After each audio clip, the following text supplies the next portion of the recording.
Assalamualaikum warahmatullahi wabarakatuh. Alhamdulillahirabbil alamin wa bihi nasta'inu ala umuri waddin.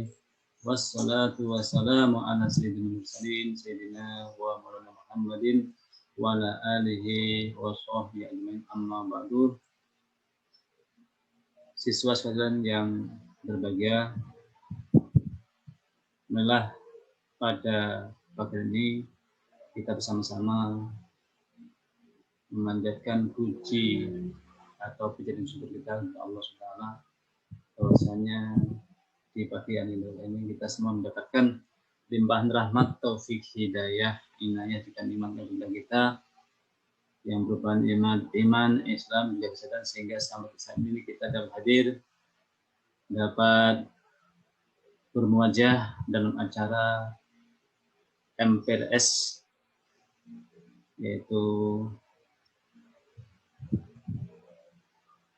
pembelajaran di mana siswa-siswa akan memasuki tahun ajaran baru dalam keadaan sehat walafiat serta dalam lindungan Allah Subhanahu wa taala.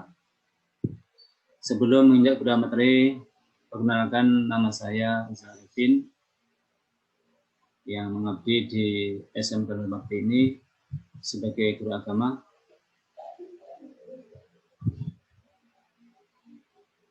Dan adapun materi yang akan saya berikan pada pagi ini yaitu pentingnya membina prinsip umat beragama.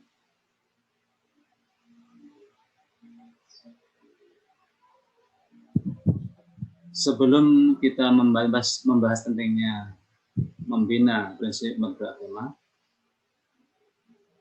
mari kita ketahui dulu apakah yang dimaksud dengan toleransi, apakah yang dimaksud dengan toleransi umat beragama itu. Secara bahasa, toleransi adalah saling menghargai atau saling menghormati. Adapun pengembangan daripada sikap toleransi atau menghormati atau menghargai ini, ya, mari kita sama-sama kita kembangkan dalam kehidupan sehari-hari agar kita semua hidup yang penuh perbedaan ini namun bisa hidup secara berdampingan. Adapun yang kita bahas pentingnya toleransi umat beragama ini bisa kita bagi dalam 3 trilogi toleransi. Yang pertama adalah toleransi umat beragama, yang kedua adalah toleransi umat seagama, dan yang ketiga adalah toleransi umat beragama dengan pemerintah. Itulah yang akan kita bahas pada pagi ini. Sebagaimana saya ungkapkan tadi, bahwasanya toleransi itu adalah menghormati atau menghargai. Di negara kita yang beragam kebudayaan, suku, dan lain sebagainya, juga beragam atau berbeda-beda dengan atau beragam agama. Satu agama yang diakui dengan itu adalah agama yang sudah tercantum di dalam UUD 45.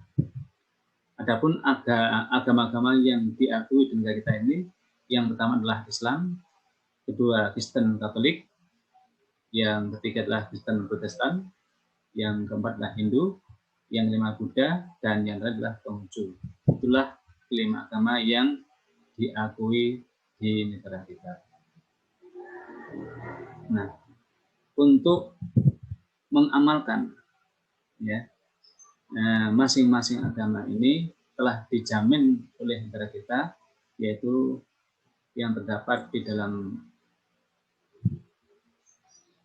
yaitu dasar negara kita, Pancasila. Sila pertama yaitu ketuhanan yang Maha Esa. Juga negara telah menjamin ya, kehidupan umat beragama ini dalam Undang-Undang Dasar 1945 ya, pasal 29 ayat 1 dan ayat 2. Ayat 1 menerangkan negara berdasar atas ketuhanan yang Maha Esa. 2, negara menjamin kemerdekaan tiap-tiap penduduk untuk memeluk agamanya masing-masing dan untuk beribadah menurut agama dan kepercayaan itu. Itulah ya, karena hubungan pemerintah dengan umat beragama sangat erat, yang sehingganya pemerintah selalu hadir ya di semua umat beragama. Tidak lain ya, dengan kehadiran negara kepada umat beragama ini untuk yang tujuannya adalah untuk ya memberikan rasa nyaman, rasa keadilan supaya umat beragama itu betul-betul nyaman, betul-betul dapat melaksanakan ibadahnya dengan khusyuk ya dan sebagainya. Sehingga dengan kekhusyukan dalam beribadah itu diharapkan kerukunan umat beragama ini kerukunan umat beragamanya bisa berkembang lebih baik sehingga negara menjadi aman dan tentram. Tanpa mendapat jaminan ataupun bimbingan pemerintah, tentu agama akan sulit ya dikembangkan. Ya.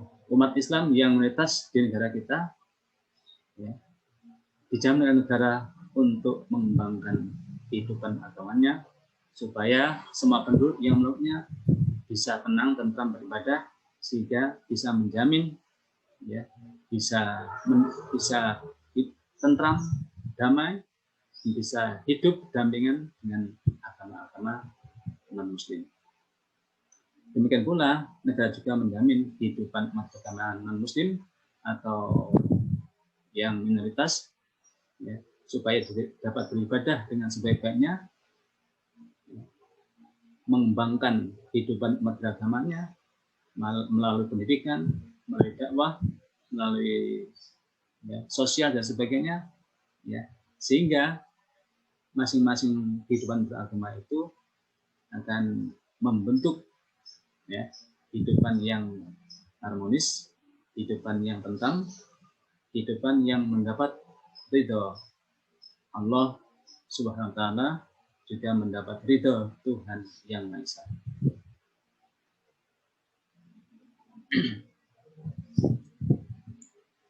Dalam kehidupan beragama, masing-masing umat seagama ini memang dalam memahami kitab tentu akan berbeda, yang sehingga dalam mengamalkan atau beribadah juga tentu bacaannya berbeda. Walaupun bacaannya berbeda-beda, namun tujuannya sama, yaitu melaksanakan perintah Allah SWT atau perintah Tuhan yang Maha Esa. Walaupun berbeda pemahaman dalam memahami suatu kitab ataupun berbeda dalam mengamalkan ya, kitab Allah SWT atau kitab Tuhan yang Maha Esa, namun ya, yang penting semua umat beragama ini bisa melakukan ibadahnya kepada Tuhan yang Maha Esa betul-betul ya, dengan baik ya, dan bisa menerima segala perbedaan. Mudah-mudahan dengan segala perbedaan ini menjadikan kita semakin dewasa, semakin menghormati, saling menghargai dan sebagainya. Kalau kita semua yang berbeda ini saling siap hidup berdampingan, siap menciptakan perdamaian di antara sesama, ya, insya Allah mudah-mudahan negara kita itu negara yang mendapatkan ridho dari Tuhan yang Maha Esa, dari Allah SWT. Dari keterangan di atas, ya, marilah kita kembangkan kehidupan umat beragama ini dengan hati yang ikhlas, ya, melaksanakan ibadah kepada Tuhan Yang Maha Esa. Kemudian setelah ibadah dengan khusyuk, dengan ikhlas kepada Allah SWT atau Tuhan Yang Maha Esa, diharapkan mampu diaplikasikan dalam kehidupan di dunia ini, kehidupan yang nyata ini, hidup yang berdampingan, hidup yang penuh perdamaian.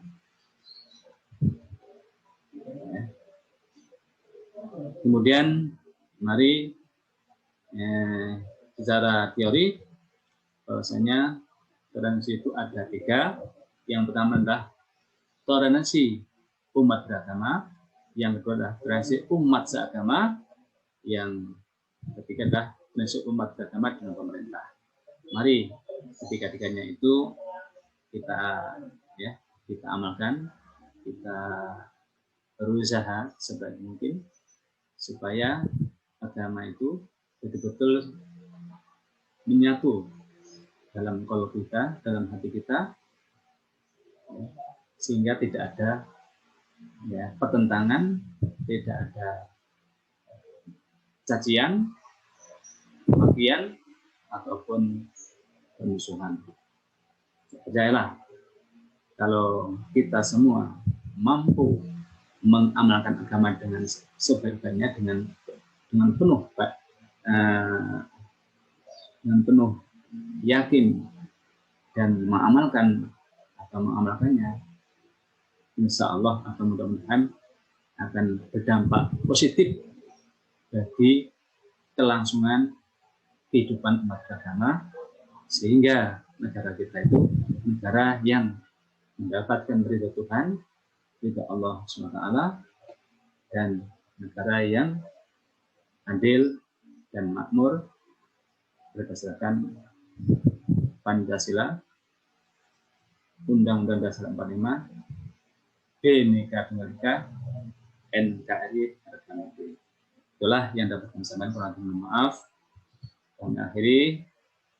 Wassalamualaikum warahmatullahi wabarakatuh.